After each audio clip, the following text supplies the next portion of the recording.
Very happy to say we have Mr. David Winner on the line, author of Brilliant Orange, the neurotic genius of Dutch soccer. David, great to have you on. Great to be here. First of all, how are you finding this World Cup? 9 days in, is it rocking your world? It is not. I feel quite torn because normally World Cups have been all through my life. I can practically do an autobiography in terms of the World Cups I've watched. This one I'm semi-detached or worse. I think a lot of people are feeling like that. What's the main reason in your case? Well, because it's just so odd, and so, we know the background, the corruption, kind of weird time of year, the sort of discombobulating oddness of this sort of World Cup plonked in the middle of kind of a non-football land, and these mega stadia built with suffering. There was an extraordinary statistic the other day that David Goldblatt worked out that the cost of this World Cup, $200 billion, is it dollars or pounds? Anyway, 200 billion, whatever it is more than the cost of every single World Cup at every Olympic Games there's ever been. And it's somehow very jarring. And just before the tournament, in the run-up to it, I was doing a lot of work on the horrors that we didn't really realize at the time of the next worst, it was worse, the Argentina 78 World Cup. I did a big piece for the Irish Independent. I don't know if you saw it a couple of weeks ago. And you realize that was just steeped in blood. And I was sort of retrospectively ashamed for having kind of enjoyed it so much. And knowing what we know about Qatar, it's all a bit, it's hard to get involved only in the football.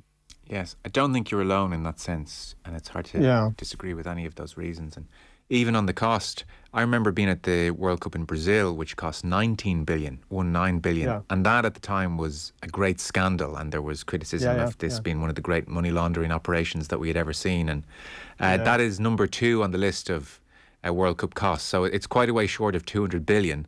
And the other point, even just reading over the weekend, there was a professor in the UK who had looked into the carbon footprint of this tournament and had the stark line that this tournament will leave the largest carbon footprint of any event in human history outside of war.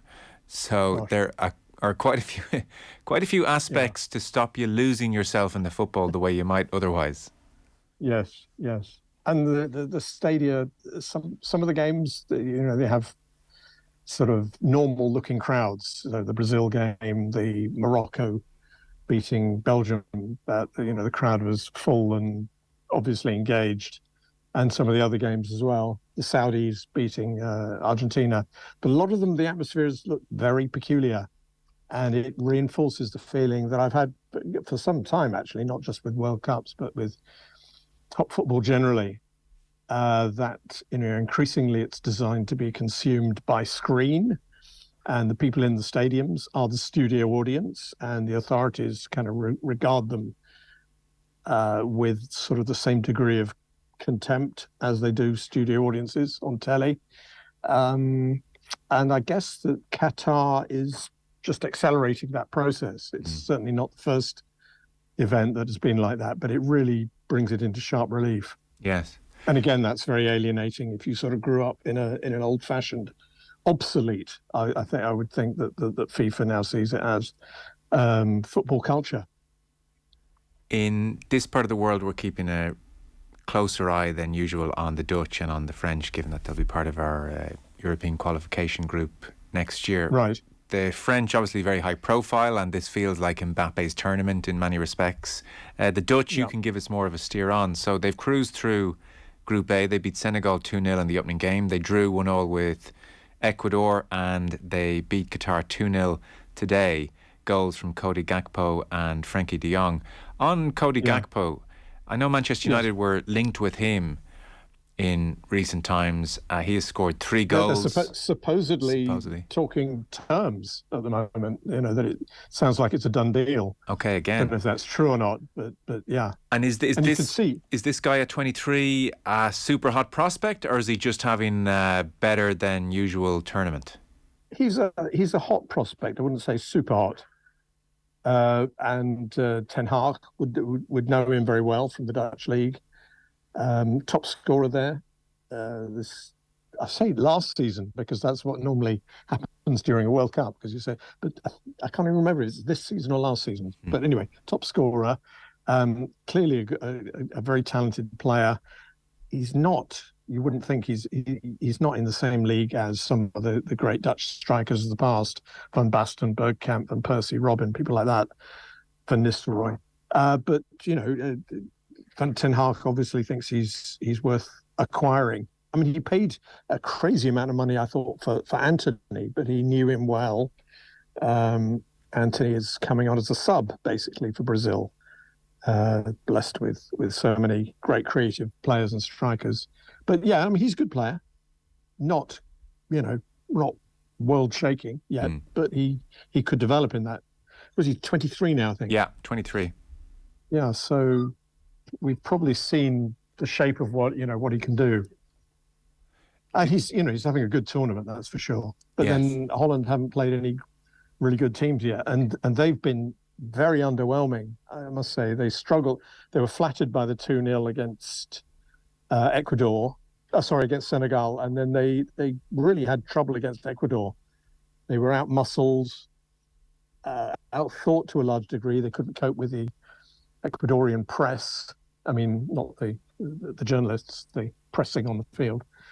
And they managed 2 shots in the whole game, which is a kind of record that goes back to 66. Opta told us that no European team in a World Cup had so few shots in a match. And that is a very, very far cry from the sort of traditional Dutch attacking total football stuff that we know and love. It looks a very workmanlike, unexciting team. Perhaps I was having a conversation with the Dutch journalist friend saying, how would we feel as sort of champions of the beautiful Dutch style if they get far in this tournament playing like Greece in 2004 or Germany in the 80s? It's not a thing their football at the moment is not a thing to love. Van Gaal was very interesting pre-tournament when he was talking about the 5-3-2 system that he's employing currently, which he also employed at the 2014 World Cup. And I presume, it's so interesting when we talk of Dutch football, we all think of 4-3-3 automatically. Van Gaal pre-tournament was talking about how at this late stage in his career, he has come to see 5-3-2 as the better balanced system. It trumps 4-3-3. So, Cruyff, all you Dutch guys, you almost had it right. Yeah, well, he and Cruyff, it's, the dispute and the competition get between them. The mutual dislike, which, you can imagine Cruyff spinning at a very high speed in his grave on this stuff. It goes on, and Van Gaal he sees himself very much as a disciple of Rinus Michels rather than Cruyff. And Michels was often very pragmatic. He and Cruyff together invented total football in essence. But he could be very dour in his tactics. I mean, he won the 88 Euros with 4-4-2. And just because, Gullit, Van Basten, Rijkaard, Koeman in that team, so it sort of disguised a little bit the tactical conservative nature of that team. Very, very different to the 74 team, very different to what we think of as classic Dutch football. So Van Gaal he wants to win it, and whether he can with this fairly mediocre bunch and with real paucity of creative players, I don't think he can, and most people in Holland don't think he can. But he's really sort of keen to do it. It's his swan song, and the one moment that would put him ahead of Cruyff, because Cruyff as a player didn't quite make it. And as a coach, he kept turning down. Well, in one case, he was blocked. In another case, he turned down the chance to coach what could have been a World Cup winning team for the Dutch in 90 and 94, respectively. So, the competition between those two, the rivalry is still going on. And that's part of the story with Van Gaal. It's a big part of it. Yes, and you can see why it would be transformative for him. If he's not already legendary in Dutch football, it would certainly make him legendary.